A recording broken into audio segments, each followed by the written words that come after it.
মধুমাছির ওই যে নৌকোখানা বাঁধা আছে রাজগঞ্জের ঘাটে, কারো কোনো কাজে লাগছে না তো, বোঝাই করা আছে কেবল পাটে।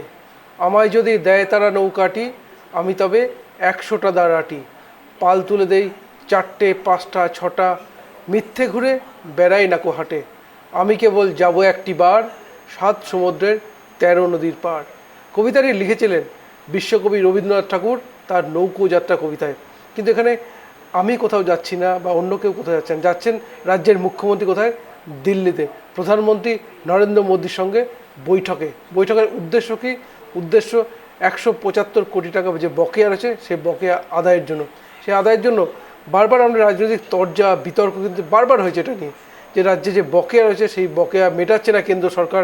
রাজ্য সরকার পক্ষ থেকে বারবার বলা হয়েছে, কিন্তু সেই বকেয়া নিয়ে কেন্দ্র রাজ্য সরকারের পক্ষ থেকে যেটা বলা হয় বা রাজ্যের শাসক দলের পক্ষ থেকে যেটা বলা হয় তা যে কেন্দ্র উদাসীন। কেন্দ্র কি সত্যি উদাসীন? সত্যি কি বকেয়া রয়েছে কেন্দ্র সরকারের রাজ্য সরকারের কাছে, নাকি এই নিয়ে শুধুমাত্র রাজনীতি করার জন্যই চলছে?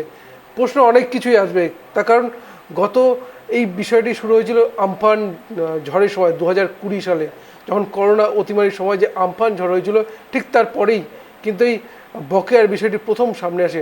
রাজ্য সরকারের পক্ষ থেকে একগুচ্ছ তালিকা তুলে দেওয়া হয় কেন্দ্রের হাতে। কেন্দ্র সরকার সে আমফান পারপাসে কিছু টাকা তুলে দিয়েছিলেন রাজ্যের হাতে, কিন্তু রাজ্য সরকারের পক্ষ থেকে ঠিক তখন থেকেই বকেয়ার পরিমাণ দিন দিন বাড়তে বাড়তে আজ 175 কোটি টাকায় পৌঁছেছে। প্রশ্ন আসবেই যে রাজ্য সরকারের বা যদি বকেয়া থাকে, রাজ্যের আমলারা যারা রয়েছেন তারা এই পথে হাঁটছেন না কেন? কেন শুধুমাত্র রাজনৈতিক ব্যক্তিরা এই মতামত দিচ্ছেন?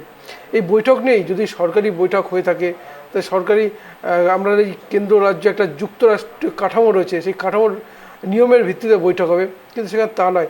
বক্তৃতা দিচ্ছেন ঠিক তার বাইরের লোকেরা, অর্থাৎ শাসক দলের নেতারা। প্রশ্ন সাহেব এসেই যাবে যে সত্যি কি বকেয়া রয়েছে? যদি বকেয়ায় থাকে, বা আমরা গান্ধীজির নীতি দেখেছি, কেউ এক গালে চর মারলে আর এক গাল পেতে দেওয়ার কথা বলেছিলেন মহাত্মা গান্ধী।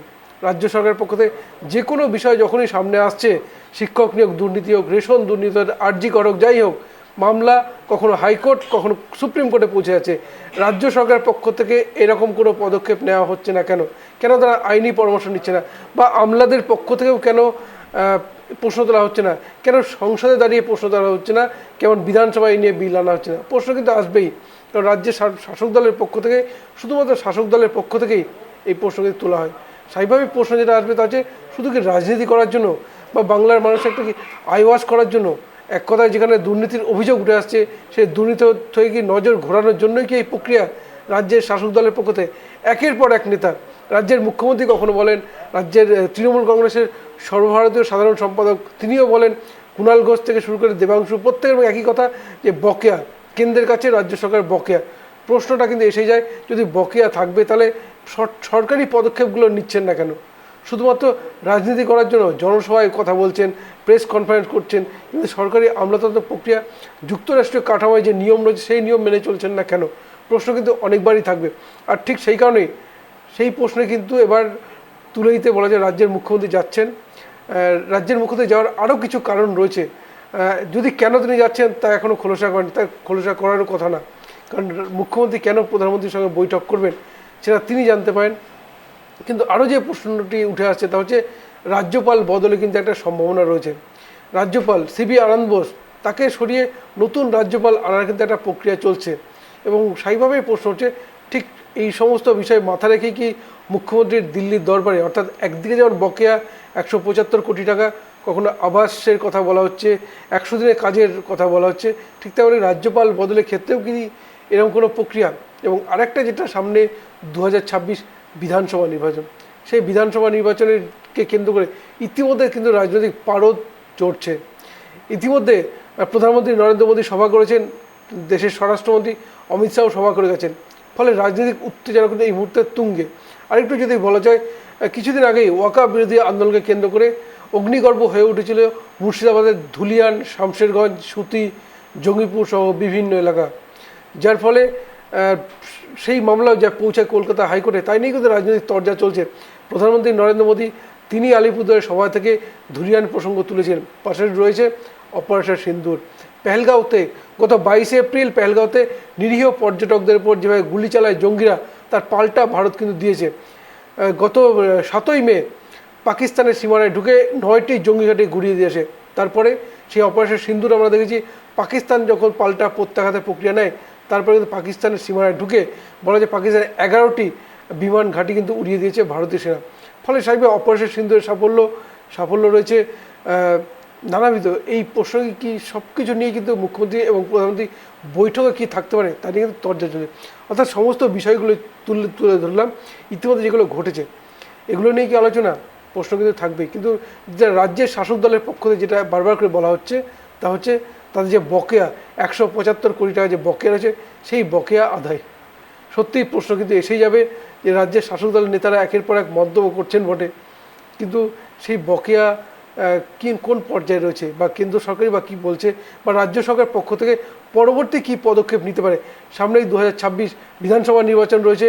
রাজ্যের শাসক দল তারাও এই মুহূর্তে শেষ মুহূর্তে বলা যেতে পারে নানান জনমুখী প্রকল্পে হাত দিতে পারে, কিন্তু সেসব প্রকল্পে হাত দিতে গেলে প্রয়োজন টাকার, আর সেই টাকার তাগিদেই কি দিল্লি দরবার, প্রশ্ন কিন্তু এসেই যাবে। এই সব কিছু নিয়ে আলোচনা করব। নমস্কার, আমি সত্যজিৎ পাল।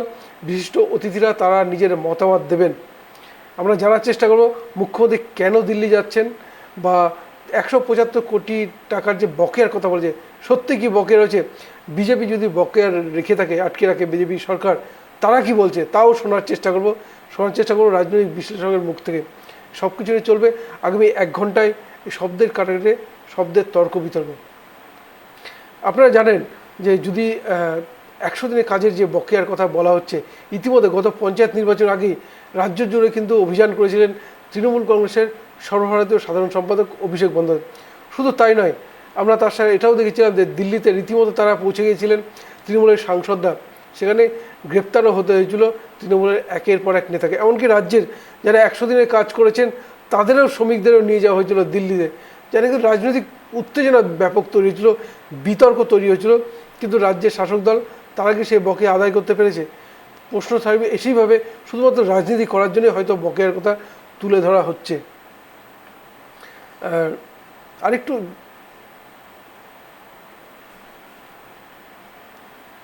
সব কিছু ঠিকঠাক থাকলে আগামী সোমবার দিল্লিতে পৌঁছবেন মুখ্যমন্ত্রী। মঙ্গলবার প্রধানমন্ত্রীর সঙ্গে বৈঠক হতে পারে, যেটা নবান্ন সূত্রের খবর। আগামী মঙ্গলবারই প্রধানমন্ত্রীর সঙ্গে বৈঠক। আগে একাধিকবার দিল্লি গিয়ে প্রধানমন্ত্রী নরেন্দ্র মোদীর হাতে রাজ্যের দাবিপত্র তুলে দিয়ে এসেছেন রাজ্যের মুখ্যমন্ত্রী মমতা বন্দ্যোপাধ্যায়। ফের একবার গণতান্ত্রিক পথে অর্থাৎ হেঁটে সরকারি প্রধানমন্ত্রীর কাছে রাজ্যের অবস্থান জানাতে চাইছেন রাজ্যের মুখ্যমন্ত্রী মমতা বন্দ্যোপাধ্যায়।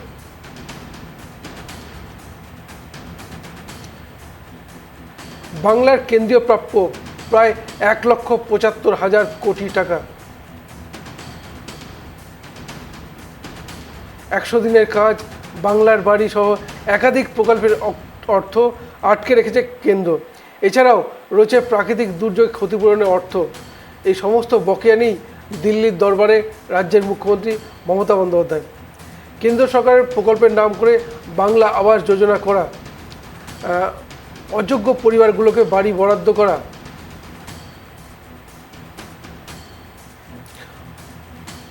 যোগ্য উপভোক্তাকারীদের নাম বাতিল করা, যেই কেন্দ্র যে অবস্থানটা নিয়েছিল, কেন্দ্রীয় সরকার প্রকল্পের নাম পরিবর্তনে বাংলার বাড়ি। সেইভাবেই প্রশ্ন কিন্তু এখান থেকেই প্রশ্নটা তৈরি হয়। কিন্তু রাজ্য সরকারের পক্ষ থেকে যে দাবিটা করা হচ্ছে, রাজ্যের শাসক দলের পক্ষ থেকে 1,75,000 কোটি টাকা বকেয়া। এই সব কিছু নিয়ে আলোচনা করব। যারা রয়েছেন তার সঙ্গে একটু পরিচয় পর্ব সারব। আমাদের মধ্যে ইতিমধ্যেই যুক্ত হয়েছেন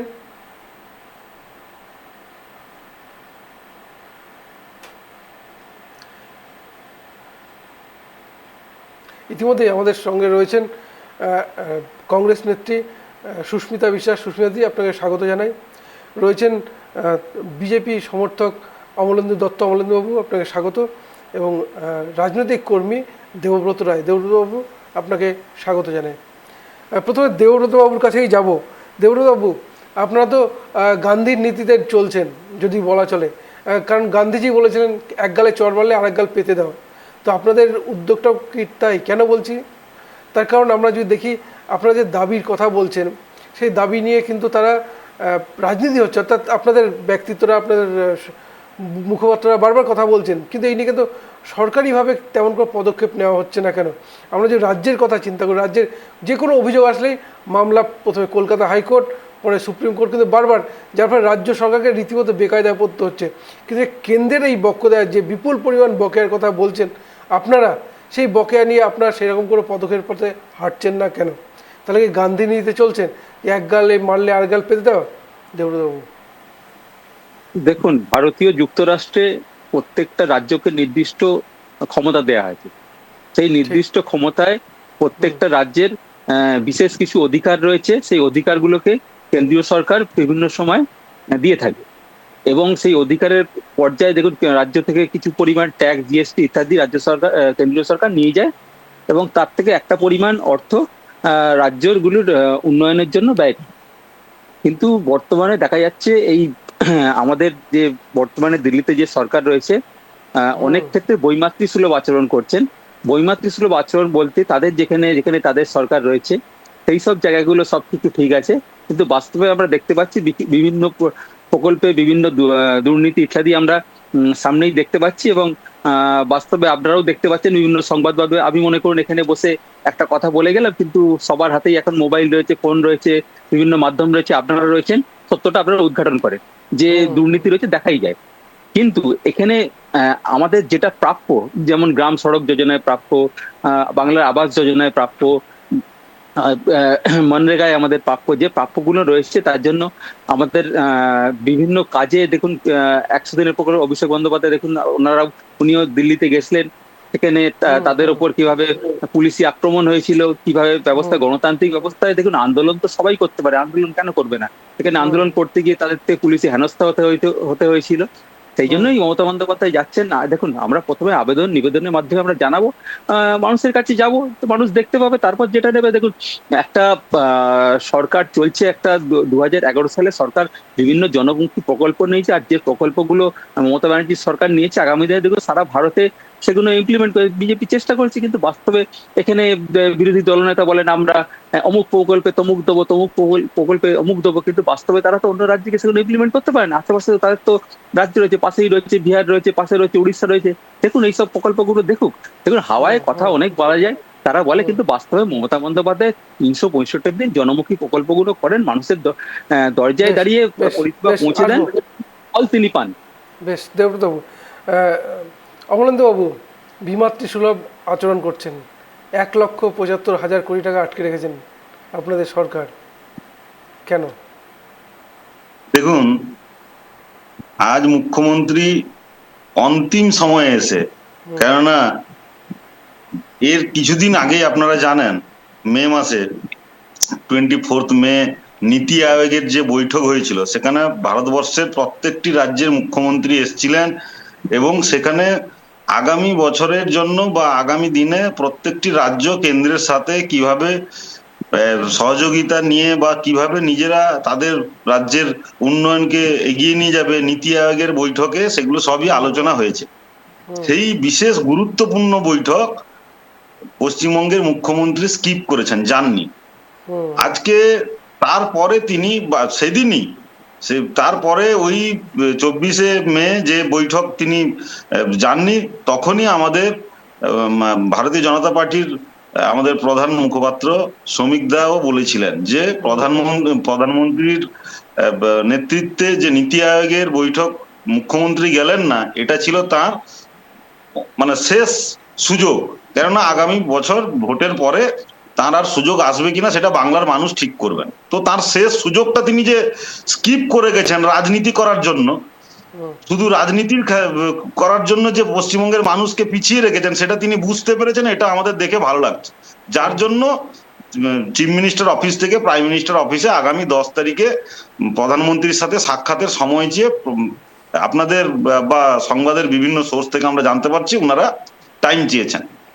আজকে আপনারা ভাবুন তো, মুখ্যমন্ত্রীর এই পশ্চিমবঙ্গের মানুষকে পিছিয়ে দেওয়া বা কেন্দ্র বঞ্চনা করছে, এটাকে রাজনীতি করার জন্য এই কথাটা বলা। কেন কেন্দ্র বারবার বলেছে যে আপনি যে টাকা দেওয়া হয়েছে সেই টাকার হিসাব দিলে তার পরবর্তীকালে টাকা পাবেন। যে কোনো অ্যাকাউন্টসের হিসাব, একটা সাধারণ সংসারেরও যদি অ্যাকাউন্টসের হিসাব থাকে, তাহলে কেন একটা সরকারের তার যে খরচের হিসাব নেই বিভিন্ন খাতে, সরকার কেন হিসাব দিতে পারছে না? মুখ্যমন্ত্রী বারংবার হিসাব চাওয়ার পরেও হিসাব দিতে পারেননি। তার জন্য কোনো কোনো খাতে টাকা যখন আটকে গেছে, তখন তিনি কি করেছেন, বলেছেন বিভিন্নভাবে, রাজনৈতিকভাবে বলেছেন, বিভিন্ন মঞ্চ থেকে, বিভিন্ন প্রচার মাধ্যমে, যে আমরা কেন্দ্রীয় সরকারের টাকা ছাড়াও যে বাংলা আবাস প্রকল্প তিনি নাম দিয়েছেন, প্রধানমন্ত্রীর প্রকল্পকে নাম চেঞ্জ করে, সেই প্রকল্প আমরা নিজেরা দেব। তার জন্য প্রথম কিস্তির টাকা 30-40 হাজার টাকা দেওয়ার পরে তিনি বুঝতে পারছেন আর তার পক্ষে দেওয়া সম্ভব নয়, তার জন্য আবার কেন্দ্রের দ্বারস্থ হতে যাচ্ছেন। আজকে ভারতবর্ষের এমন কোন রাজ্য নেই যে কেন্দ্রীয় যে তাদের যে বাজেট, সেই বাজেটের বাইরে গিয়ে নিজের রাজ্যকে উন্নয়ন করে কমপ্লিট করে দেবে, এটা সম্ভবই নয়। তাহলে পশ্চিমবঙ্গের মুখ্যমন্ত্রী সাধারণ মানুষকে ভোটের সময় ভাঁওতাবাজি দেওয়া, ভোটের জন্য ভুল বোঝানো ছাড়া আর কিছুই করেননি বিগত এই কয়েক বছর। করোনার পর থেকে আপনি যেটা বললেন সত্যজিৎ দা, আপনি মনে রাখবেন যে করোনার সময় আমাদের এই ভোট চলাকালীন, তখন কোভিড বিষয়ে প্রধানমন্ত্রী একটা ভার্চুয়াল মিটিং এর আবেদন করেছিলেন এপ্রিল মাসের 7 তারিখ 2021-এ। সেই বৈঠক, যেটা কোভিড বিষয়ক বৈঠক ছিল, সেই বৈঠকও মুখ্যমন্ত্রী, যেটা ভার্চুয়াল বৈঠক ছিল, তাতেও তিনি অ্যাটেন্ড করেননি, যেখানে ভারতবর্ষের প্রত্যেকটা রাজ্যের মুখ্যমন্ত্রীরা অ্যাটেন্ড করেছিলেন। তাহলে তিনি ভাবুন, পশ্চিমবঙ্গের সাধারণ মানুষের স্বাস্থ্যের দিকে বা কোভিড চলাকালীনও যে বৈঠক, সেটাকেও স্কিপ করে গেছেন। তিনি এতটাই রাজনীতি প্রিয় বা এতটাই তিনি রাজনীতিটাকে ভালোবাসেন যে রাজনীতি করা, এবং সেই দিন বৈঠক স্কিপ করে তিনি কোথায় গেছিলেন না, উত্তরবঙ্গের কোনো একটা নির্বাচনী প্রচারে গেছিলেন। তারপর কি হয়েছে না, ডিএম, আপনি যে বলছেন যে বাস্তব কথা, সরকারি আমলারা কি করবেন, কেন্দ্রের সাথে যোগাযোগ রেখে বিভিন্ন দপ্তরের সেক্রেটারিয়েট যারা আছেন তারা যোগাযোগ রেখে উন্নয়নের কাজ এগিয়ে নিয়ে যাবেন মুখ্যমন্ত্রীর নির্দেশে বা মুখ্যমন্ত্রীকে সঙ্গে নিয়ে। কিন্তু উনি, আপনারা জানেন যে প্রধানমন্ত্রী 2022-এর 23শে জানুয়ারি ডিএম টু পিএম এইরকম একটা কর্মসূচি নিয়েছিলেন, এবং ভারতবর্ষের প্রত্যেকটি জেলার ডিস্ট্রিক্ট ম্যাজিস্ট্রেটদের সাথে তিনি ভার্চুয়ালি একটা বৈঠক করেছিলেন। একমাত্র পশ্চিমবঙ্গ এমন একটা রাজ্য যেখানকার ডিএমদেরকে ভার্চুয়াল বৈঠকে, আইএস ক্যাডারের অফিসার, তারা কেন্দ্রীয় সরকারের অধীনস্থ, তারা কেন্দ্রীয় সরকার থেকে বেতন পান, তাদেরকেও মুখ্যমন্ত্রী কি করেছিলেন, পশ্চিমবঙ্গের যত ডিএমরা ছিলেন তাদেরকে পিএম এর সাথে কমিউনিকেট করতে বাধা দিয়েছিলেন, এবং সেই বৈঠকে ডিএম টু পিএম এই বৈঠকেও পশ্চিমবঙ্গের কোনো ডিস্ট্রিক্ট ম্যাজিস্ট্রেটরা জয়েন করেছিলেন না। তাহলে এই পশ্চিমবঙ্গের মুখ্যমন্ত্রী যে বুঝতে পেরেছেন, এটা দেখে আমাদের বিজেপির বা ভারতীয় জনতা পার্টির সাধারণ কার্যকর্তা থেকে নিঃসন্দেহে নেতারাও এটা বুঝতে পারছেন। আমরা সাধারণ যারা কার্যকর্তা তারা বুঝতে পারছি যে প্রধানমন্ত্রী মোদিজির কাছে শরণাপন্ন হওয়া ছাড়া উনার আর কোনো গতি নেই। কেন, উনি যে ভাঁওতা দিয়েছেন বাংলা আবাস যোজনায় আমি বাড়ি দিয়ে দেবো, সেই বাড়িগুলো দিয়েছেন উনি তৃণমূলেরই ক্যাডারদেরকে, তৃণমূলের যারা কর্মী তাদেরকে বেছে বেছে, আর ওই তৃণমূলের কর্মীদেরকে 20,000-40,000 টাকা ধরিয়ে দিয়ে তারপরের কিস্তিগুলো উনি আর দিতে পারবেন না, বুঝতে পেরেছেন বলে আজকে প্রধানমন্ত্রী শরণাপন্ন। ইতিমধ্যে আমাদের মধ্যে এসেছেন রাজনৈতিক বিশ্লেষক সুকান্ত ঘোষ। সুকান্তবাবু, আপনাকে স্বাগত টাইপ টি বাংলায়। ছোট্ট করে শেষ করুন অমলেন্দুবাবু। এটাই, উনি আজকে যে খরচের যে বাজেট, ওই বাজেটটাকে তিনি কন্টিনিউ করতে পারবেন না, বা সরকারের যে খরচগুলোকে তিনি কমপ্লিট করতে পারবেন না বুঝতে পারছেন। এবং ভোটের আগে, আজকে 2026-এর আগে তিনি জনগণকে যেসব প্রতিশ্রুতিগুলো দিয়েছেন সেগুলোকে যদি কমপ্লিট করতে না পারেন, এমনিতে চুরি, শিক্ষকদের সাথে অন্যায়, এসবের মাধ্যমে তার আর সাধারণ মানুষের কাছে ভোট চাইতে যাওয়ার মুখ নেই। একটা মাত্র তার রাস্তা, যে মা বোনেদের দিকে তিনি যে লক্ষ্মীর ভান্ডার প্রকল্প দিচ্ছেন, তার জন্য তিনি হয়তো বুকে আশা বেঁধেছেন যে ভোট পাবেন, সেই টাকাটাও তিনি দিতে পারবেন না আগামী কয়েক মাস ভোট পর্যন্ত, সেটা তিনি বুঝতে পেরেছেন বলে আজকে প্রধানমন্ত্রীর শরণাপন্ন হতে চাইছেন। এটাই তো আমরা প্রথম দিন থেকে বলে আসছিলাম যে প্রধানমন্ত্রীর সাহায্য ছাড়া, কেন্দ্রীয় বাজেট ছাড়া রাজ্য সরকার কখনোই চলতে পারে না, এটাই তো আমরা বলছিলাম। আর এটা তিনি অনুধাবন করেছেন বলে আজকে যেতে বাধ্য হচ্ছেন। বেশ, সুস্মিতা দি, কেন্দ্রের বঞ্চনা নাকি রাজ্য সরকার এই যে যে দাবিটা করছে 1,75,000 কোটি টাকা, নাকি মিথ্যে তার বিবৃতি দিচ্ছে বারবার করে? সুস্মিতা দি, কি বলবেন? দেখুন, সবচেয়ে বড় কথা হচ্ছে যে আমরা তো বাংলার বুকে দেখছি যে সমস্ত প্রকল্পগুলো চলছে, সে সমস্ত প্রকল্পগুলোতে ম্যাক্সিমামই প্রকল্পে সমস্ত দুর্নীতি দেখা দিচ্ছে। সে 100 দিনের জব কার্ড থেকে শুরু করে আপনার মানে বাড়ি, সে বাংলার বাড়ি এখন নাম দিয়েছে, নাম কোনো সময় একটা কেন্দ্রীয় সরকারের প্রকল্পের কিন্তু নাম চেঞ্জ করা যায় না, এটা একদম সঠিক। সেই জায়গায় দাঁড়িয়ে তিনি নাম পরিবর্তন করে কেন্দ্রের কাছ থেকে, কেন আমরা জানি সমস্ত কেন্দ্রীয় প্রকল্প, যে কটা কেন্দ্রীয় প্রকল্প আছে রাজ্য সরকারের প্রকল্পে কেন্দ্রীয় সরকারের একটা শেয়ার থাকে, 70-30, 60-40 এইরকম একটা শেয়ার থাকে। এবার সেই শেয়ার গুলোতে যখন কেন্দ্রীয় সরকার একটা প্রকল্প শুরু করছে, যে সরকারই থাকুক দলমত নির্বিশেষে, সেটা যদি আমার ইউপিএ সরকার থাকতো তাহলেও তাই বলতাম, এখন এনডিএ সরকার আছে তাতেও তাই বলছি, যে নাম কিন্তু পরিবর্তন করা যায় না। এবং প্রত্যেকটা কাজের খাতে প্রকল্পগুলো প্রত্যেকটা ধাপে ধাপে টাকা আসে, এবং টাকাগুলো আসে লোকাল গভর্নমেন্টের কাছে, মানে মিউনিসিপ্যালিটি, পঞ্চায়েত, এদের কাছে। এবং সেগুলো ওই মিউনিসিপ্যালিটি, পঞ্চায়েত এগুলো থেকে টাকাগুলো ডিসবার্সড হয়।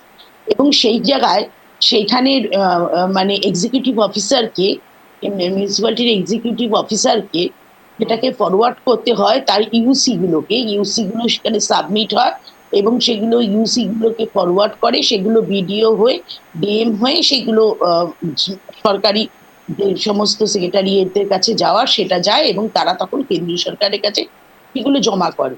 এই ইউটিলাইজেশন সার্টিফিকেট, আমি এই প্রকল্পের নিয়মগুলো জানি, তার কারণ আমি নিজে একটা সময় কাউন্সিলর ছিলাম।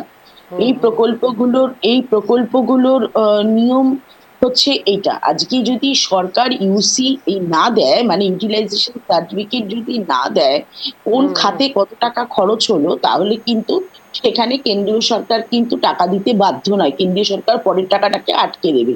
যদি প্রথম ধাপের টাকাটা দিলাম, আমি ইউসিটা দিলাম না, সেখানে কিন্তু কেন্দ্রীয় সরকার টাকাটা আটকে দেবে নিয়ম অনুযায়ী, আমাদের সাংবিধানিক নিয়ম অনুযায়ী, সেটাই নিয়ম আমাদের ভারতবর্ষে। এবার সেই জায়গায় দাঁড়িয়ে আমরা শুনেছি বারংবার একে অপরের দিকে আঙ্গুল তুলছে, যে উনি বলছেন, রাজ্য সরকারের পক্ষ থেকে বলা হচ্ছে যে কেন্দ্রীয় সরকার টাকা দিচ্ছে না, কেন্দ্রীয় সরকার বঞ্চনা করছে। আবার ঠিক অপর দিক থেকে কেন্দ্রীয় সরকার বলছে রাজ্য সরকার তাদেরকে ইউসি দিচ্ছে না, তাই জন্য তারা টাকা ডিসবার্স করছে না, এবং তারা দেখছে সেখানে বিভিন্ন রকম দুর্নীতি, তাই জন্য সেখানে সেই টাকা তারা ডিসবার্স করবে না। অথচ আমরা দেখলাম খুব ঘটা করে মুখ্যমন্ত্রী বললেন, এবং বিশেষ করে ডায়মন্ড হারবার মডেল যিনি তৈরি করেছেন, এই ডায়মন্ড হারবার মডেলের মানে স্রষ্টা অভিষেক বন্দ্যোপাধ্যায় এবং মমতা বন্দ্যোপাধ্যায় দুজনেই বললেন, আমরা রাজ্যের পক্ষ থেকে আমরা জব কার্ডের পয়সা দেব, আমরা 100 দিনের প্রকল্পের পয়সা দেব, আমরা বাড়ির টাকা দেব।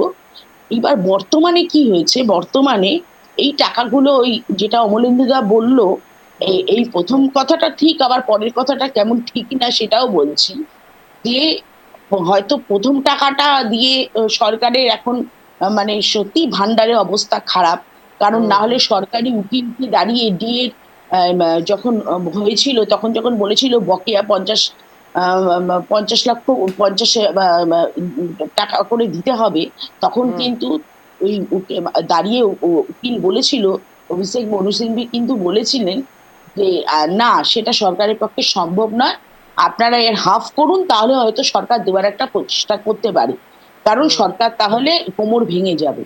তার মানে সরকার যে কোমর ভেঙে যাবে টাকা দিতে গেলে, যে মানে যেই বকেয়া ডিএ, সেই ডিএ দিতে গেলে, সেটা কিন্তু একটা ফ্যাক্টর। এবং আজকের দিনে দাঁড়িয়ে কোর্ট অর্ডারের পর কিন্তু রাজ্য সরকার কিন্তু সেখানে বকেয়া ডিএ দিতেই হবে তাদেরকে, এবং সেই জায়গায় কোর্টের অর্ডার, বকেয়া দিয়ে দিতেই হবে, এবং তার জন্য একটা থাকবে, এর জন্য হ্যাঁ আদালত অবমাননা থাকবে।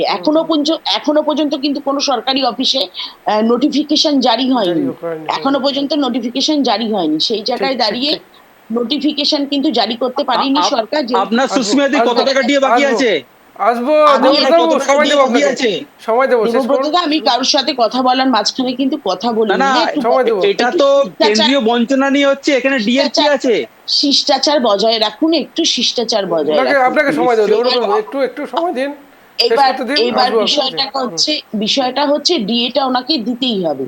সেই জায়গায় দাঁড়িয়ে একটা ভান্ডারে একটা টাকার শর্টেজ হয়েছে, অবশ্যই হয়েছে। টান এবার পড়েছে, সেই ঠিক। জায়গায় এবার সেই জায়গায় দাঁড়িয়ে সামনে আগামী দিনে ভোট, এইবার চারিদিকে দুর্নীতি সন্ত্রাস, মানে আজকে এই যে 26,000 শিক্ষক রাস্তায় শুয়ে আছে, বিভিন্ন পরিস্থিতিতে একেবারে টালমাটাল সরকারের অবস্থা, সেখানে আজকের এই লক্ষ্মীর ভান্ডার, হুম, সবুজ সাথী সাইকেল, তারপরে হচ্ছে আপনার স্টুডেন্ট ক্রেডিট কার্ডের লোন, এবং হুম, আপনার ওই কন্যাশ্রী এবং যুবশ্রী, এই কন্যাশ্রী, এইগুলো কিন্তু মানুষের কাছে কিন্তু একটা ফ্যাক্টর, এটা অস্বীকার করার কোনো জায়গা নেই।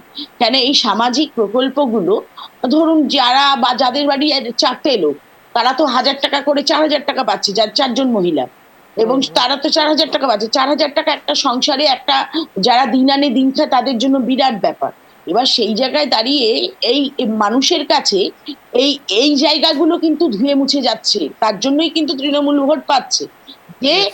আজকে কোন জায়গায় কিন্তু দরকার, মানে কেন এখানে চুরি হচ্ছে, সন্ত্রাস হচ্ছে, দুর্নীতি হচ্ছে, তাও তৃণমূল ভোট পাচ্ছে।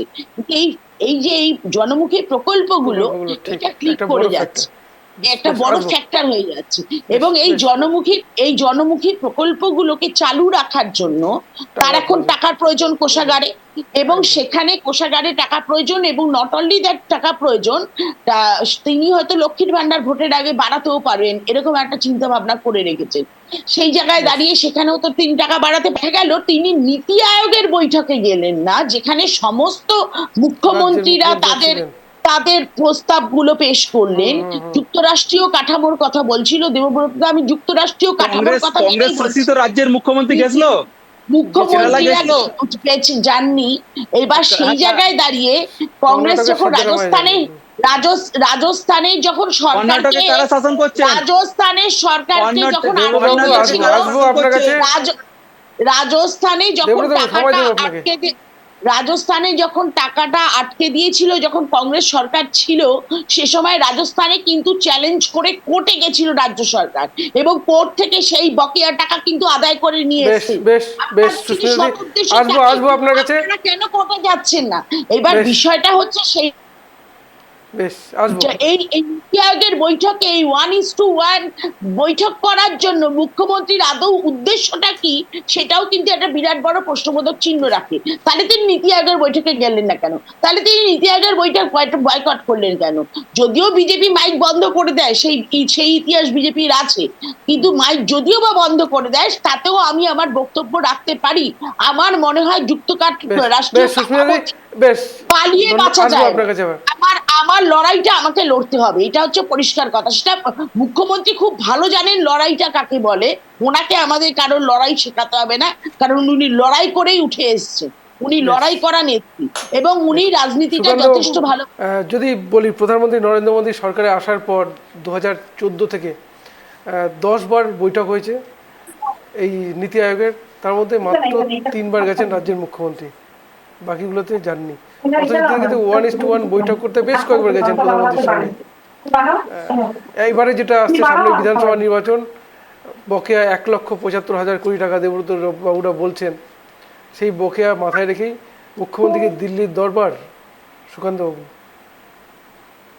না, সত্যদা, ঘটনা হচ্ছে, দেখো, নীতি আয়োগ তো একটা পলিসি ফর্মিং বডি। আমরা জানি যে প্ল্যানিং কমিশনকে ডিসলভ করে এসেছে, এবং এখানে মূলত নীতি আয়োগের যে বৈঠকে, যেখানে যুক্তরাষ্ট্রীয় কাঠামোকে সম্মান জানানোর জন্য যা কেন্দ্রীয় সরকার বলে, এই নিয়ে অনেক বিতর্ক রয়েছে। তার জন্য মূলত প্ল্যানিং কমিশনকে ডিসলভ করে নীতি আয়োগ আনা হয়েছে, যার ফলে কেন্দ্র রাজ্যের মধ্যে একটা কোঅপারেটিভ ফেডারালিজম, সহযোগিতামূলক যুক্তরাষ্ট্রীয় ব্যবস্থার ভাবনা আনা যায়। সেখানে দাঁড়িয়ে রাজ্যের অনেক দাবি থাকবে, কেন্দ্র সেগুলো কতটা মানবে, কিভাবে হবে, এবং সেখানে উন্নয়নমূলক বিভিন্ন প্রকল্প, সেগুলো কিভাবে আরো বেশি করে রাজ্যকে সহায়তা করা যায়, সেগুলো কিন্তু কেন্দ্রীয় সরকারের সঙ্গে আলোচনার একটা জায়গা থাকে। এবং এখানে দেখা যাচ্ছে, যখন এখানে পর্যটন শিল্পের উপর অত্যাধিক গুরুত্ব আরোপ করা হয়েছে নীতি আয়োগের বৈঠকে, কিন্তু সেখানে কিন্তু কোনো রকম ভাবে আমাদের প্রতিনিধিত্ব না থাকায় আমরা কিন্তু সেভাবে নিজেদের মতামতটা রাখতে পারি। এবার সমস্যা, যেখানে আমরা মতামত রাখতে পারছি না, তাহলে মানে তার প্রতিবাদটা সেখানেই করা যেতে পারে। এবার সুস্মিতা দিদি বললো এবার মাইক্রোফোন বন্ধ ছিল কি ছিল না, এটা তো নিশ্চিত তদন্তের বিষয়। কেন তদন্ত হলো না আমরা জানি না, তবে একইভাবে আমি সহমত পোষণ করি যে আলাদাভাবে 1-to-1 বৈঠকের কি মানে কোন জায়গাটা রয়েছে। নিশ্চিত এখানে দর কষাকষির জায়গাটা আরো মানে ভালোভাবে করা যাবে কি, না হলে যেখানে নীতি আয়োগের বৈঠকে অন্যান্য মুখ্যমন্ত্রী সহ ঝাড়খণ্ডের মুখ্যমন্ত্রী, তারপরে হিমাচল প্রদেশের মুখ্যমন্ত্রীরা আছেন, তিনি যাননি কিন্তু তিনি আবার যাচ্ছেন, তার মানে এটা ভাবতে হবে যে সুস্মিতাদির কথার রেস ধরেই বলি যে তৃণমূল নেত্রী এত বোকা নয়, তিনি যথেষ্ট রাজনীতির কষ্টি পাথরে নিজেকে যাচাই করেছেন, তিনি জানেন কখন কি বলতে হয়। শুধুমাত্র আমাদের এটা ম্যাকিয়াভেলিয়ান পলিটিক্স, মানে মানুষের কাছে একটা থাকে যে তিনি হয়তো বোঝেন না অত কিছু, কিন্তু তিনি এমন সময় যাচ্ছেন, তিনি চাচ্ছেন যেন দর কষাকষি করা যায়, কারণ সিঁদুরের হয়ে তাদের যেটা পার্লামেন্টারি যে প্রতিনিধি দল তার মধ্যে অভিষেক বন্দ্যোপাধ্যায় ছিলেন। এবার সেই জায়গায় দাঁড়িয়ে হয়তো কোনো যদি দর কষাকষি, আমরা তো আপনাদের হয়েই বলেছি, তাহলে আমরা কেন, এবং সবচেয়ে বড় কথা এই বকেয়াটা তো থাকার কথা নয়। যেমন যেমন গ্রামীণ সড়ক যোজনা যেটা আছে প্রধানমন্ত্রী, তারপরে আবাস যোজনার টাকা আছে, তারপরে এই জায়গাটা দাঁড়িয়ে আরেকটা বিষয় যে প্রকল্পের নাম পরিবর্তন করা, মানে এটা আমি মনে করি যুক্তরাষ্ট্রীয় ব্যবস্থার মানে ভারত তো পুরোপুরি যুক্তরাষ্ট্র নয়, কিন্তু তাও এটা বড় ভায়োলেশন, মানে একটা প্রকল্পের নাম পরিবর্তন করে ফেলা হচ্ছে। এবং আরেকটা ঘটনা হচ্ছে ইউসি, আমি জানি না দেবব্রত বাবুরা ভালো বলবেন ইউসি কে আদৌ যদি জমা দিয়ে থাকে, আর যদি দিয়েও থাকেন। আর আরেকটা কথা, আবাস যোজনার টাকা বলা হয়েছে রাজ্য সরকার দিয়েছে, এবার কতটা দিয়েছে কি দিয়েছে, এবার এর মাধ্যমে দর কষাকষির মাধ্যমে যদি তিনি আনতে পারেন তাহলে নিশ্চিত ভালো, এটা নিয়ে কোনো নেই, কিন্তু তিনি যদি খালি হাতে ফেরেন সেটাও কিন্তু একটা প্রজেক্ট করবেন মুখ্যমন্ত্রী, যে রাজ্যকে বঞ্চনা করা হয়েছে, 26-এর নির্বাচন সবারই পাখির চোখ, তো এটা মানুষকে বোঝানো যাবে। কিন্তু উন্নয়ন নিয়ে যেটা দেখো মানে মানুষের এই যে যেগুলো আবাস যোজনা এগুলো প্রয়োজন, মানে একটা এগুলো প্রয়োজন, এবং মানুষকে বিভিন্ন সহযোগিতা মূলক বিভিন্ন, যেমন ধরো ভাতা প্রকল্প এগুলো চলছে, সবই মানলাম, লক্ষ্মীর ভান্ডার, কিন্তু এগুলো দিয়ে কিন্তু সার্বিক উন্নয়ন সম্ভব নয়। একটা অংশের প্রান্তিক মানুষের উন্নয়ন প্রয়োজন, কিন্তু ভাতা কালচার কোড অ্যান্ড কোড আমাদের কিন্তু পশ্চিমবঙ্গকে ভেনিজুয়েলা না হোক অন্তত কাছাকাছি নিয়ে যাচ্ছে। এইগুলো অন্তত বন্ধ করতে হবে। বিজেপিরও সঙ্গে সঙ্গে একইভাবে আমাদের যে প্রকল্পগুলো মুখ্যমন্ত্রী নিচ্ছেন, আরো বেশি করে দিল্লি নির্বাচনে আমরা দেখলাম যে আরো বেশি টাকা দেবেন, কংগ্রেসও কিন্তু একইভাবে এই প্রতিযোগিতায় সামিল হয়েছে, মানে কেউ কোথা থেকে কম নয় সত্যতা।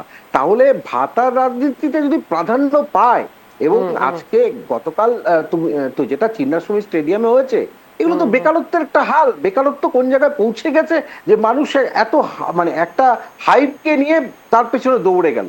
তার মানে আমি এটা বলতে চাইছি যে পশ্চিমবঙ্গের সার্বিক উন্নয়নে নীতি আয়োগের বৈঠকে মুখ্যমন্ত্রীর যাওয়া প্রয়োজন বা প্রতিনিধিকে পাঠানো প্রয়োজন, কিন্তু এটা যখন হবে না তখন মাথায় রাখতে হবে এই ভাতার রাজনীতি, একে এখান থেকে এখানে এনে জোড়াতালি করে একটা রাজ্য চলবে, এর পরে যে শিশুটা জন্ম নেবে কত টাকা দেনা নিয়েছে জন্ম নেবে, সত্যতা।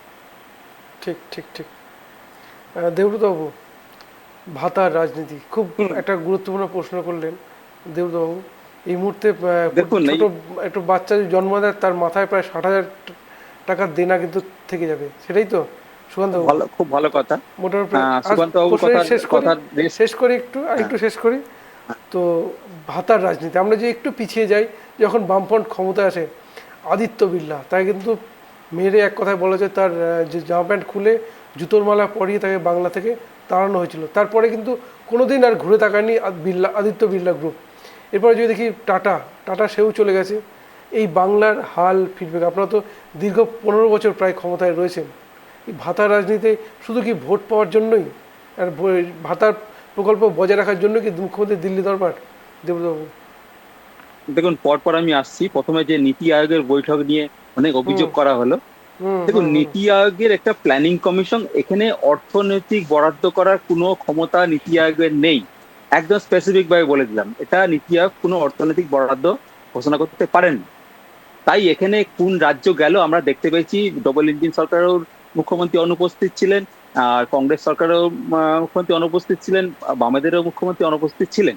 আর তাহলে এই মমতা বৈঠকটা কেন বন্দ্যোপাধ্যায়, আপনাদের কাছে তাহলে হ্যাঁ জানতে বলছি চাইবো বলছি বৈঠকটা, হ্যাঁ বলুন। দেখুন, এখন নরেন্দ্র মোদী তার ভালোবাসার মুখ্যমন্ত্রীদের নিয়ে বৈঠক করবে, চা চক্কর করবে, তাতে অসুবিধা কি তাহলে আছে? তো নরেন্দ্র সবাইকে তো মোদী ডেকেছিল, কখন, না না না না, সে তো ডাক, প্রত্যেক দেখুন রাজ্যের মুখ্যমন্ত্রীদেরই তো যেখানে ডাকা হয়েছিল। যেখানে আরে সে তো ছিলেন না, সর্বদলীয় বৈঠকে, ছিলেন না, না না যদি যদি দেশের, বলি কেরলের রাজ্যপাল ছিলেন না, কেরলের মুখ্যমন্ত্রী ছিলেন না, হ্যাঁ পিনারাই বিজয়ন ছিলেন না, আপনার হ্যাঁ তেলেঙ্গানার মুখ্যমন্ত্রী ছিলেন না, আর আপনাদের আহ, রাজ্যের মুখ্যমন্ত্রী মমতা বন্দ্যোপাধ্যায় ছিলেন না।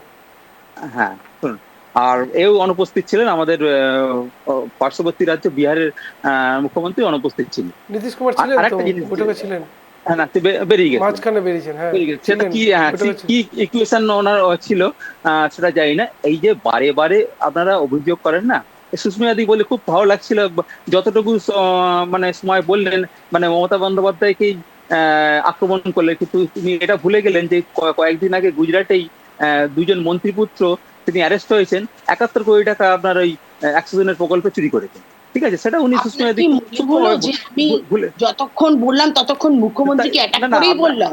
না আমি এই না না, আপনাকে তো সরকারটার ভালো দিকটাকে তুলে ধরলাম না, না শুধু না না, ভালো মুখ্যমন্ত্রীকে কোথায় attack-ই কোথায় করলাম। দেখলেন?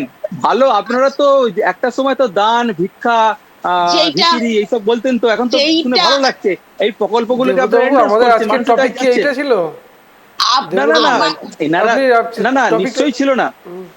হ্যাঁ, এই যে বলে দেখুন, মমতা বন্দ্যোপাধ্যায় বিধানসভায় দাঁড়িয়ে বলেছে আমরা ইউসি আমরা দিয়েছি, তারপরে যে 2000 সমালোচনা নিতে শিখুন, নিশ্চয়ই সমালোচনা করবেন, তো সমালোচনা কেন সমালোচনা করবেন নিতে না? শিখুন।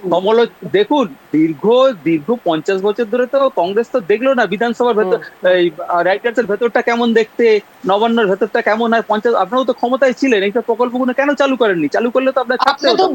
বাংলার বাইরে কোনো রাজ্যে গিয়ে এখন নিজেদের অস্তিত্বই রাখতে পারলেন না, আরে পুরো একদম বান্ডিল হয়ে চলে আপনি আসছে। কিন্তু বাংলায় আপনি আপনারা কিন্তু সারা লাইন থেকে সরে ভারতবর্ষে যাচ্ছেন জাতীয় বারবার করে। কংগ্রেস আরে 60 বছর বাংলায় তো রাজত্ব কংগ্রেসের করেছে, অস্তিত্ব আপনি নেই, তো এখন তো কংগ্রেসের বিজেপি সাথে কার্ড তৃণমূলের হয়ে তুলনা করছেন। পকেটে ঢুকে পড়েছে। তৃণমূলের জন্মই তো কংগ্রেসের জোট থেকে, আবার বড় বড় আরে কথা বলছেন। আরে দেবব্রতবাবু, আরে 2011 শুনুন, কিন্তু কংগ্রেসের সঙ্গে জোট বেঁধে কিন্তু আপনাদের সাফল্য। কংগ্রেসের হাত ধরে 2009 আপনারা লোকসভা ক্ষমতায় নির্বাচন বসেছেন। সেটা কিন্তু কংগ্রেসের আবার সঙ্গে জোট কথা বেঁধে। বলছেন না, 2009 লোকসভায় কংগ্রেসের সাথে মমতা জোট করে বন্দ্যোপাধ্যায়কে 1 এটা থেকে এটাও 19 সুস্মিতাদিকে এসেছেন। বলতে, এটা সুস্মিতাদিকে বলতে হবে, মমতা বন্দ্যোপাধ্যায় কংগ্রেস কেন বহিষ্কার করেছিল, এটাও বলতে, উত্তরটা দিতে হবে ওনাকে। সেই উত্তর ওনার কাছে আছে। এখন তো দেখুন আছে শূন্য আছে হয়ে যাবেন আছে অনেক। আছে, এইটা আচ্ছা, সেটা আচ্ছা, বলার জায়গা না, এইটা সেটা নিশ্চয়ই বলার জায়গা না, বলতে আজকের পারবেন না। টপিকটা অন্য ভিন্ন। দেখুন বারবার বলছি, এই যে বললে সারা ভারত জুড়ে আপনারা দেখবেন বিভিন্ন রাজ্য, এই যেমন গুজরাট দেখালাম আমরা, সব থেকে ভুয়ো জব কার্ড উত্তরপ্রদেশে দেখা গেছে, সেখানে তাদের কিন্তু টাকা পয়সা কিন্তু আটকে নেই, কিন্তু আটকে রেখেছে কত পশ্চিমবঙ্গের টাকা। এটা তো বৈমাতৃক সুলভ আচরণ বোঝাই যাচ্ছে। আর দেবব্রত, গান্ধী নীতি তাহলে ছেড়ে আসুন। না না, গান্ধী আদালত রয়েছে একটা তো, দেখুন, আদালত আছে তো। একটা রাজ্যের মুখ্যমন্ত্রী দেখুন, মাননীয় নরেন্দ্র মোদী দেখুন, যে কয়েকদিন আগে এসেছিলেন, সেখানে এসে বিভিন্ন অভিযোগ করেছিল, মমতা ব্যানার্জি পাল্টা তো বলেছেন যদি কোনো অসুবিধা থাকে আপনি সামনাসামনি বসুন, দরকার পড়ে সত্যজিৎ মাঝখানে সঞ্চালক হয়ে বসুন না, অসুবিধা কোথায়, যে ইচ্ছে বসবে। মমতা ব্যানার্জি সব প্রশ্নের উত্তর দিতে প্রস্তুত আছে, দরকার পড়ে এত অভিযোগ। না না না, মমতা ব্যানার্জি সরাসরি বলেছে যে নিশ্চয়ই উত্তর, উনি তো আসবেন না, উনি জানেন, উনি সাংবাদিক কেন সত্যজিতের মুখোমুখি বসতেও ভয় পান। আমার প্রশ্ন আপনার কাছে একটাই, যে তাহলে আপনারা আদালতেই যাচ্ছেন না কেন? শুধুমাত্র প্রেস কনফারেন্স করে বা নিশ্চয়ই যে যুক্তরাষ্ট্রীয় কাঠামো যে প্রক্রিয়া রয়েছে সেই প্রক্রিয়াতে যাচ্ছে না। এই অভিযোগ কিন্তু আজকে থেকে নয় দেবব্রতবাবু, 2020 করোনা অতিমারির সময়, আমফানের সময় থেকে কিন্তু আপনারা এই অভিযোগটা করছেন। একদম, তখন থেকে কিন্তু অ্যামাউন্টটা বাড়ছে, আছে 1,75,000 কোটি টাকায় পৌঁছে, এরপরে হয়তো এই যে আবার সেটা বারে বেড়ে যাবে। কয়েকটা অভিযোগ পেলাম না, এই যে রাজ্য পিছিয়ে পড়ছে, ভেনেজুয়েলা হয়ে যাবে, অমুক তমুক, তাদের জেনে রাখা দরকার রাজ্যের জিএসডিপিটা, দেশের জিএসডিপিতে কতটা মানে নির্ভর করে রাজ্যের উপর। দেখুন আমাদের রাজ্য তো বিমারু রাজ্য না, 4টে যে বিমারু রাজ্য আছে তাদের উন্নয়নের কথা নিয়ে ভাবুন, যে 4টে বিমারু রাজ্য, 4টেই তো আপনাদের নিশ্চয়ই বিমারু রাজ্য সম্বন্ধে ধারণা। পশ্চিমবাংলা নিয়ে তো ভাববো না না, পশ্চিমবঙ্গ বিমারু রাজ্য নয়, সেই বিমারু রাজ্যগুলোতে বিজেপির সরকার রয়েছে, ডবল ইঞ্জিন সরকার, তাদের উন্নয়ন নিয়ে একটু ভাবুন না। পশ্চিমবঙ্গের যে জিএসডিপি রয়েছে ভারতবর্ষের মধ্যে পরপর 3টে যদি দেখেন তার মধ্যে রয়েছে, তাকে ওই জন্য চিন্তা করতে হবে না। রাজ্যের অর্থনীতি নিয়ে খুব একটা চাপ নেওয়ার দরকার নেই, শুধু পাওনা গন্ডা টাকা পয়সাগুলো একটু দিয়ে দিন, ঠিকঠাক যেগুলো পাওনা, আপনাদের তো এক্সট্রা অতিরিক্ত কিছু দিতে বলা হচ্ছে না, তো বৈমাতৃক সুলভ আচরণটা করবেন না। আর মানুষ তো জবাব দিচ্ছে, চিন্তা করবেন না, একটু এনার্জি জমা করে রাখুন, 2026 তো সামনে আসছে, এত এনার্জি লস করছেন কেন? আরো তো 5 বছর গালাগালি দিতে হয় মমতা বন্দ্যোপাধ্যায়কে, দিয়ে থাকুন, এখন দান ভিক্ষা এখন তো ভালো হয়ে গেছে, প্রকল্প হয়ে গেছে। দুদিন আগে ভিখিরি বলতেন, এখন বলছেন ঠিক আছে ওই প্রকল্পগুলো অন্য রাজ্যে গিয়ে আপনারা ইমপ্লিমেন্ট করেন। এখন তো বলে লাভ নেই। আর সারা ভারতবর্ষে যে যে দোকানগুলো বিজেপি খুলেছে সেই দোকানগুলো দেখা যাচ্ছে তো কি কি প্রোডাক্ট দিচ্ছে, কি প্রোডাক্ট মানুষ পাচ্ছে, কতটা মানুষের কাছে পৌঁছচ্ছে, কি বেশ পেশ। বেশ এখন দিল্লিতে বেশ দিল্লির বেশ মানুষ তো বুঝতে পারছে কি বেশ বেশ পাচ্ছি আমরা। আগামী দিনে বেশ অবশ্যই জবাব পাবেন 26-এ। কেন অমলেন্দুবাবু, দুঃখ করছেন? বেশ অমলেন্দুবাবু, শুনলেন দেবব্রতবাবুর বক্তব্য। আদালতে প্রক্রিয়া ওনারা বা সরকারি যে প্রক্রিয়া যুক্তরাষ্ট্র সেই পথেও যাবেন না, কি না বলবেন? ওনারা তো সবসময় গায়ের জোরই। তৃণমূল সরকার আসার পর থেকে ওদের কাউকে কোনো কারোর কাছে জবাবদিহি দেব না, বলপূর্বক সমস্ত কিছু আদায় করব।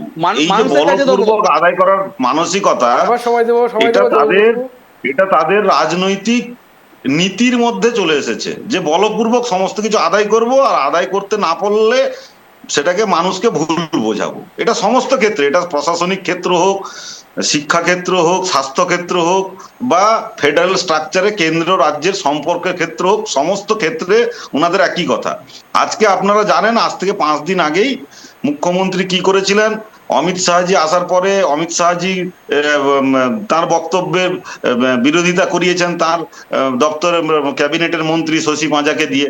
প্রধানমন্ত্রী পশ্চিমবঙ্গে আসার পরে সেনাবাহিনীর যে অপারেশন সিঁদুরকে নিয়ে তিনি পশ্চিমবঙ্গের মুখ্যমন্ত্রী প্রধানমন্ত্রীকে আক্রমণ করেছেন, যেখানে পশ্চিমবঙ্গের মুখ্যমন্ত্রী সেনাবাহিনীর পরাক্রম নিয়ে সন্দেহ প্রকাশ করেন, যেখানে যে মুখ্যমন্ত্রী বিভিন্নভাবে রাজনৈতিক ফায়দা তোলার জন্য সেনাবাহিনীকেও আঙুল তুলতে পিছপা হন না, সেই মুখ্যমন্ত্রীর মানে অভিসন্ধি নিয়ে সাধারণ মানুষের আর কোনো প্রশ্ন থাকতে পারে না। সবাই জেনে গেছে যে পশ্চিমবঙ্গের মুখ্যমন্ত্রী রাজনৈতিক ফায়দা নেওয়ার জন্য কতটা নিচে নামতে পারেন।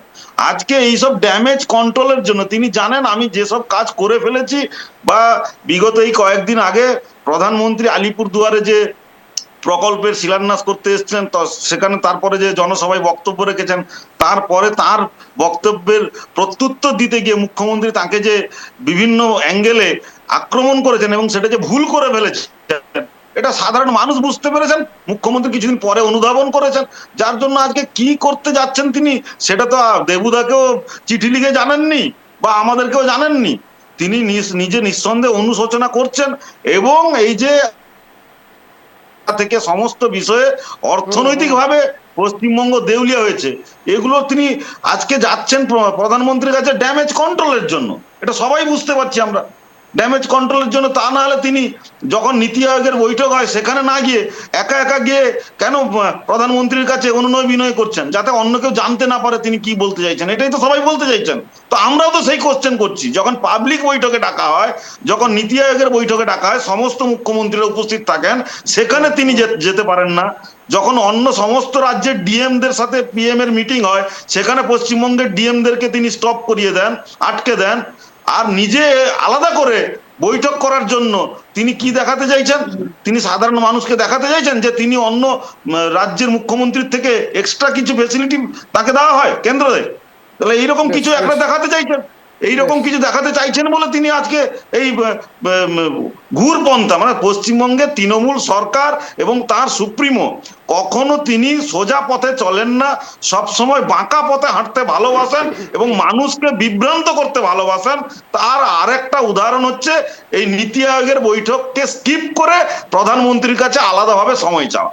বেশ বেশ সুস্মিতা দি, খুব ছোট্ট করে জানতে চাইবো, এই যে দেবব্রতবাবুরা যে ভাতার উপর এতটা ভরসা করছে, তো রীতিমতো বলা যায় বাংলার অর্থনীতিতে একটা বিরাট প্রভাব ফেলছেই, এমনকি তার ফলেও বেকারত্বের সমস্যাও কিন্তু তৈরি হচ্ছে। কারণ কোনো ইন্ডাস্ট্রি নেই, সরকারি চাকরি তো ঘোষণা করবেই না, ভাতার উপরে চলছে, ভোটটা আসছে। তো এর কি বদল কি কোনো মতে সম্ভব না? সরকার থেকে তো একটা সঠিক পদক্ষেপের তো খুব প্রয়োজন, সেরকম কি পরামর্শদাতাও কি নেই? ভাতা ভিক্ষার উপর এত নির্ভরশীল কেন দলটি বা সরকার?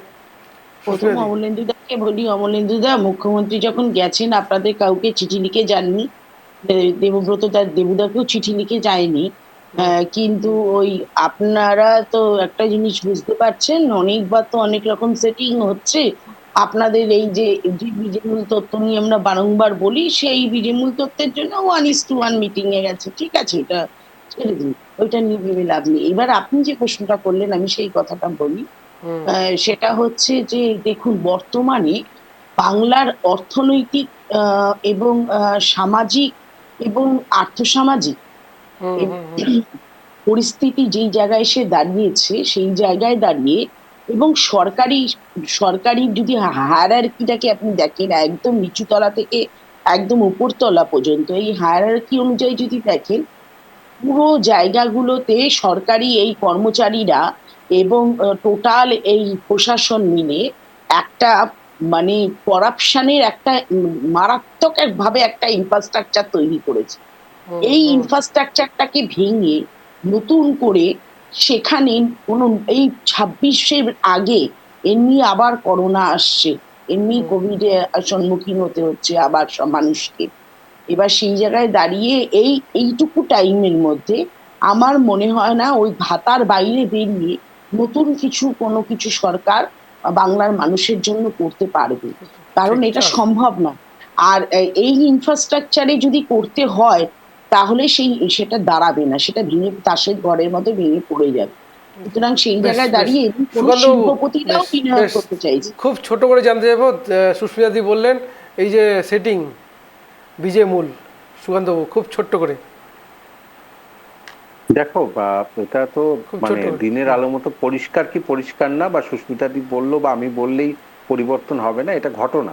কারণ আমরা যদি একদিকে যুদ্ধ করি, মানে হয়েছে আমরা রাজ্যে যুদ্ধ করব এবং কেন্দ্রে গিয়ে আমরা আবার সক্ষতা দেখাবো, এতে কিন্তু সমস্যাটা সব দলেরই, এবং সুস্মিতাদির দলেরও একই সমস্যা রয়েছে। হুম কিন্তু আমি হুম একটা ঘটনা বলতে চাই, যেহেতু সুস্মিতাদিরা এখন ক্ষমতায় নেই, সুতরাং এই বিষয়ে আসতে চাইছি না, কিন্তু আমি যেটা বলতে চাইছি যে নীতি আয়োগ একটু আগেই বললেন যে যে নীতি আয়োগ হচ্ছে একটা থিঙ্ক ট্যাঙ্ক, ঠিকই থিঙ্ক হুম ট্যাঙ্ক, কিন্তু এই থিঙ্ক ট্যাঙ্কটা কিন্তু পলিসি ফরমেশন করে। এবং আমি বারবার বলছি কোঅপারেটিভ ফেডারালিজম, সহযোগিতামূলক যুক্তরাষ্ট্রীয় ব্যবস্থা, জওহরলাল নেহেরু থেকে সকলে এর গুরুত্ব বুঝেছিলেন, রাজীব গান্ধী বুঝেছিলেন, পিভি নরসিংহ রাও বুঝেছিলেন। সুতরাং এটা কিন্তু তো দারুণ একটা উদ্যোগ, যেখানে কেন্দ্রশাসিত অঞ্চল সহ বিভিন্ন অঙ্গরাজ্যের মুখ্যমন্ত্রী এবং আমাদের প্রধানমন্ত্রী সহ আঞ্চলিক পরিষদ একটা থাকে, আরেকটা থাকে পরিচালনা পরিষদ। তা এর কিন্তু থাকে যে মানবিক উন্নয়ন ক্রম অনুসারে হবে, এবং তার সঙ্গে টেকসই উন্নয়ন এবং শিল্প এবং প্রযুক্তিগত উন্নয়নে রাজ্যকে কেন্দ্রের সঙ্গে সমান্তরালভাবে এগিয়ে নিয়ে যাওয়া। হুম সুতরাং হুম এটা ভুল কথা যে এখানে কোনো জাস্ট চা চক্র, কারণ নীতি আয়োগ যতই বলা হোক না কেন এটা একটা পলিসি থিঙ্ক ট্যাঙ্ক, সেখানে যেটা আগে ছিল যোজনা কমিশনের বৈঠক, আগে নাম নাও ছিল। যেতে পারে না, প্ল্যানিং কমিশন। আর্থিক বরাদ্দের কি কোনো ক্ষমতা আছে? হুম না আমি আবারও বলছি, নীতি আয়োগের যেখানে আর্থিক আসবো বরাদ্দের কি আসবো কোনো আপনার ক্ষমতা কাছে আছে? আসবো। আর্থিক দিক দিয়ে মানে আপনারা চাইছেন যে মানে সব টাকা পয়সা যেগুলো আপনারা ঘাটতি করেছেন, কারণ আপনারা তো নিশ্চিতভাবে আপনাদের ইউসি জমার ব্যাপার রয়েছে, আপনারা কোন খাতে কত টাকা জমা দিতে পেরেছেন, কত টাকা খরচ করতে পেরেছেন, সেগুলোর কিন্তু হিসেব আপনাদেরও দিতে হবে। সেগুলো ছাড়া অবশ্যই যদি এটা তো মানে দেবো তো না, কিন্তু আমি অবশ্যই যেটা বলতে অবশ্যই। চাইছি, আমি বলতে চাইছি যে রাজ্যের যাওয়াটা কোনো অংশে ভুল নয়, যেতেই পারেন তিনি, কিন্তু আমার বিষয়টা অন্য জায়গায়, যে কোথাও গিয়ে বিজেপি এবং তৃণমূল এই দুটোকে আমরা দেখি রাজ্যে, এটা নিশ্চিত রাজ্যে এক ধরনের নীতি, কেন্দ্রে আলাদা নীতি, আর তিনি তো প্রধানমন্ত্রী, সকলের প্রধানমন্ত্রী, আমি মেনে নিলাম, কিন্তু কোথাও গিয়ে কি এর মাধ্যমে রাজ্যের শিল্পের উন্নয়ন আসবে, যেটা সত্যদা প্রশ্ন করেছিল, শিল্পের জোয়ার আসবে, যেটা প্রয়োজন, যেটা আজ পর্যন্ত আমরা কিন্তু যত কিছু দেখেছি, যেমন আজকে বিশ্ব বাণিজ্য সম্মেলন, অনেক কিছু দেখেছি, ইনফোসিস দেখেছি, ঠিক অনেক বেশি ঠিক। করে ইয়ে করছে, কিন্তু যতটা সার্বিক উন্নয়ন বলা যায় সেটা কিন্তু হচ্ছে না বেশ বেশ দেবব্রতদা। সুকান্তবাবু, সুতরাং আমরা আমরা একদম শেষ ভাতার মুহূর্তে চলে এসেছি। দুর্নীতিকে আপনি এখন সমর্থন হ্যাঁ, করছেন, কিন্তু ভবিষ্যৎ প্রজন্ম অন্ধকারে ডুবে যাচ্ছে। বেশ এই একদম শেষ সার্বিক শেষ মুহূর্তে উন্নয়ন, আসবো দেবব্রতবাবু, প্রশাসন, একদম অনেক কিছু। শেষ মুহূর্তে চলে এসেছি আমরা। প্রত্যেকে 1 মিনিট করে সময় দেওয়া হবে। দেবব্রতবাবু আপনার সময় শুরু, বলুন। দেখুন, আর্থিক উন্নয়ন, প্রশাসনিক অবস্থা, অনেক কিছু সুস্মিতাদি বললেন। এই কিছু নেই, 24 ঘন্টা আগেই আমরা তো দেখতে পেলাম ওনাদের শাসিত রাজ্যে কি কাণ্ডটা করলো নিরাপরাধ 11 জন মানুষ কিভাবে প্রাণ দিল, তারা আবার এইসব কথা বলে, তাদের মুখে তো এইসব মানায় না। তারা তো দেখতে পাচ্ছে তারা কি করছে। এখানে KKR তো 3বার জিতেছিল, এখানেও তো মিছিল হয়েছিল, এখানেও তো হয়েছিল। এখানে তো কিছুদিন আগেও দেখুন একটা ডার্বি বাতিল করতে হয়েছিল এই সময়। তারা এই সুস্মিতাদিরাই একদম প্রাণ অস্তাগত হয়ে গেছিল, কেন ডার্বি করা গেল না, কেন? আরে মমতা বন্দ্যোপাধ্যায়কে মোকাবিলা করা অত সহজ নয়। মমতা বন্দ্যোপাধ্যায় দূরদৃষ্টি, উনি যে রাজনীতি করেন আগামী দিনে দৃষ্টান্ত। আপনারা দেখবেন সারা ভারতবর্ষের এমনি কি একটা রাজনৈতিক দল গঠন করে CPM এর মতো 34 বছরের জগদ্দল পাথরকে সরিয়ে এনে এগিয়ে এসছেন। মমতা ব্যানার্জির পাশে থাকুন, উন্নয়ন উপভোগ করুন। মমতা ব্যানার্জি যে কাজগুলো করছে, আর দরকারে বিজেপি যে দেশ বিরোধী কাজগুলো করছে, যে ভ্রষ্টাচারের রাজনীতি করে, তার প্রতিবাদটা করুন। তার প্রতিবাদটা আপনারা করতে পারছেন না। দেখুন দিল্লিতে আমরা একমাত্র দল যারা মমতা ব্যানার্জি তৃণমূল কংগ্রেস, তারা তো নরেন্দ্র মোদীর যে ভ্রান্ত নীতির বিরুদ্ধে লড়াই করছেন, যে দেশ বিরোধী কাজগুলো করছেন তার বিরুদ্ধে লড়াই করছেন, যে ধর্মের নামে যে হানাহানি করছেন তার বিরুদ্ধে কথা বলছেন। বেশ বেশ সুস্মিতা দি, এই রাজনীতির পক্ষে কথা বলুন। দেবব্রতবাবুর পুরোপুরি প্রশ্ন ছিল, কিন্তু তীর ছিল আপনার দিকেই। সুস্মিতা দি, হ্যাঁ হ্যাঁ হ্যাঁ হ্যাঁ, বলুন। এখন তৃণমূলের একটাই কাজ, সবচেয়ে বড় আক্রমণ হচ্ছে কংগ্রেস। এবার যাই হোক, এবার কথা বলি। আজকে চেন্নাস্বামী স্টেডিয়ামে যেটা কালকে হয়েছে, সেটার জন্য কিন্তু আমাদের সরকার, সিদ্ধারামাইয়া কিন্তু আজকে মানুষের কাছে ক্ষমা চেয়ে নিয়েছেন যে আমাদের প্রশাসনিক কোনো দুর্বলতার জন্যই আজকে এই ঘটনা ঘটেছে। আসলে বেসিক ঘটনাটা হচ্ছে মানুষের উন্মাদনা। সেখানে 35,000 লোকের স্থান, সেখানে ঢুকে গেছে 2-3 লাখ লোক। এবার সেই জায়গায় দাঁড়িয়ে আমরা দেখেছি পানিহাটিতে দই চিড়ার মেলাতেও পদপিষ্ট হয়। তা সুতরাং আপনি রাজ্য নিয়ে যে বড়াই করছেন, একটু দেখুন রাজ্যের পরিস্থিতি। তা সেই জায়গায় দাঁড়িয়ে আজকে যখন আমরা দেখি যে আজকে কুম্ভ মেলাতে পদপিষ্ট হচ্ছে, সেখানে বিজেপি আজকে সমালোচনা করছে। সব জায়গায় ঘটে, কোনো ঘটনাই বিরল না, সব ঘটনাই সব জায়গায় ঘটে, এবং সেখানকে স্বীকার করে নিতে হয়, অন্যায়টাকে, দোষটাকে স্বীকার করে নিতে হয়। আমরা জানি যে আমাদের কোনো খামতি থাকলে আমরা স্বীকার করতে জানি, আর একটু স্বীকার করতে তো শিখুন মশাই। বেশ, ধন্যবাদ সুস্মিতা দি। অমলেন্দু বাবু, সব তীর দেবব্রত বাবুর অভিযোগ কিন্তু আপনাদের বিরুদ্ধে থাকা উচিত ছিল, কিন্তু বেশিরভাগটা ছিল সুস্মিতা দির দিকে। 1 মিনিট সময় আপনার জন্য, বলুন। মুখ্যমন্ত্রীর এই যে দিল্লির দরবারে যাওয়ার জন্য আবেদন করা, এটা তো বাস্তব। ভারতীয় জনতা পার্টি প্রথম দিন থেকে বলে আসছে যে কেন্দ্রের সাহায্য ছাড়া পশ্চিমবঙ্গের সার্বিক উন্নয়ন কখনোই সম্ভব নয়। তার জন্য কেন্দ্র সমস্ত দিক থেকে পশ্চিমবঙ্গকে অর্থনৈতিকভাবে আগেও সাহায্য করেছে, আগামী দিনেও করবে। এবং আমাদের সেই জন্য রাজনৈতিক আমাদের যারা নেতারা আছেন তারা বারবারই বলে আসেন পশ্চিমবঙ্গের সাধারণ মানুষের কাছে যে ডবল ইঞ্জিনের সরকার পশ্চিমবঙ্গে দরকার। সেটা আজকে, আরে নিয়মটা তো জাননি কেন আপনি? থামেন না, আপনার সময় আপনি বলবেন। আজকে নীতি আয়োগের বৈঠকে গিয়ে এখানে আগামী দিনের কি পরিকল্পনা সেটা তিনি স্কিপ করেছেন, কিন্তু বাধ্য হয়ে আগামী দিনে যে সরকারি কর্মচারীদের ডিএ থেকে শুরু করে শিক্ষকদের বেতন থেকে শুরু করে সামাজিক প্রকল্পের কোথাও টাকা দিতে গিয়ে তিনি আজকে তার কোষাগার যে খালি হয়ে গেছে, তিনি আর পারবেন না। তার জন্য আবেদন করতে তাকে প্রধানমন্ত্রীর দ্বারস্থ হতে হচ্ছে। এটা বিজেপি আগে থেকে বলে আসছিল, সেটা তিনি যাচ্ছেন, আমাদের ভালো লাগছে। এটাই হওয়া উচিত, প্রধানমন্ত্রীর কাছে যাওয়া উচিত, তিনি যাচ্ছেন। অসংখ্য ধন্যবাদ। আমরা একদম শেষ মুহূর্তে সুকান্ত বাবুকে জানতে চাইবো। সুকান্ত বাবু জানে না, আনইন্টারাপ্টেড পর্বতেও তিনি কথা বলেন। আপনার কত টাকা দিয়ে বাকি আছে সুস্মিতা দি? 1 মিনিট সময় দেবব্রত, সুকান্ত বাবু আপনার জন্য, বলুন। সুকান্ত বাবু, প্রথম তো দেবব্রত বাবু স্ট্যাম্পেডে চলে গেলেন, কেন গেলেন আমি জানি না, কিন্তু আজকের বিষয় ওখানে নয়। ওখানে তো আইন শৃঙ্খলা পশ্চিমবঙ্গের আমরা জানি, এবং যেটা গতকাল হয়েছে ওটা অত্যন্ত ভয়ানক, কিন্তু না হলেই হতো। কিন্তু আজকে যেটা মানে আমি বলতে পারি যে ডিএর একটা বড় জায়গা রয়েছে, ডিএ দিতে হবে মমতা বন্দ্যোপাধ্যায়কে, না হলে কিন্তু কন্টেম্পট অফ কোর্ট হবেন। এবং দ্বিতীয় কথা, এতগুলো চাকরি দিতে হবে, সেখানেও অনেক রকম সমস্যা রয়েছে এখানে। এই কারণে বিভিন্ন প্রকল্প নিয়ে তিনি নাজেহাল। তিনি জানেন যে এই প্রকল্প এবং ভাতাগুলো তৃণমূল কংগ্রেসকে টিকিয়ে রেখেছে, এটা নিয়ে সন্দেহ নেই। সুতরাং সেই জায়গাতে তিনি চান যে কিছু অর্থ এসে অ্যাটলিস্ট যেন আবার শুরু করতে পারেন, কারণ এখন পশ্চিমবঙ্গে সবচেয়ে বেশি রেভিনিউ আসে মদ থেকে, আর দ্বিতীয় আসে বাইক। বাইক দেখবেন আপনারা, ট্রাফিক পুলিশ মানে যতটা না সাধারণ মানুষকে সুবিধা করছে তার থেকে উৎপাত করছে, ওখান থেকেও প্রচুর পরিমাণ রেভিনিউ। মানে আমরা কোথায় গিয়ে পৌঁছে গেছি, পশ্চিমবঙ্গের আর্থিক উন্নয়ন। দেবব্রতদা কোথা থেকে বলছেন আমি জানি না, কোন তথ্য দিয়ে বলছেন, যদি তথ্যগুলো সত্যি হয় আমি খুশি হব, আমি খুশি হব দেবব্রতদা, এবং প্যানেলে যারা যারা আছে সকলে খুব খুশি হবে। কিন্তু আপনারা এই গুগল দুটো করে নিন জায়গা না, ছাড়া আর GSDT কোথা দেখে থেকেও নিন। রাজস্ব কিন্তু আর আসছে না। মানে মদ বেশ, থেকে বেশ। আপনারা একদম 1 নম্বরে, আপনার ওয়ার্ল্ড কাপ জিতে সেটা খুব গেছেন। বেশ। খুব কি অপরাধে? অসংখ্য ধন্যবাদ আমাদের অনুষ্ঠানে না, ভালো আসার জন্য তো। আপনাদের প্রত্যেকেই অসংখ্য ধন্যবাদ। যেটা সবচেয়ে গুরুত্বপূর্ণ প্রশ্ন তা হচ্ছে মুখ্যমন্ত্রী নীতি আয়োগের বৈঠকে যাচ্ছেন প্রধানমন্ত্রীর সঙ্গে 1:2 বৈঠকে। দাবি তুলছেন 1,75,000 কোটি টাকা। তৃণমূল সরকার সত্যিই কি বকেয়া রয়েছে নাকি শুধুমাত্র রাজনীতিকরণ? কারণ সরকারি তেমন কোনো ব্যবস্থাই হচ্ছে না, বা সরকারি প্রক্রিয়া, যুক্তরাষ্ট্রের কাঠামো যে প্রক্রিয়া, সেই প্রক্রিয়া তারা যাচ্ছেন না, সংসদে আলোচনা হচ্ছে না, আদালতের দ্বারস্থ হচ্ছে না, শুধুমাত্র সাংবাদিকদের সামনেই বক্তব্য কিন্তু চলছে।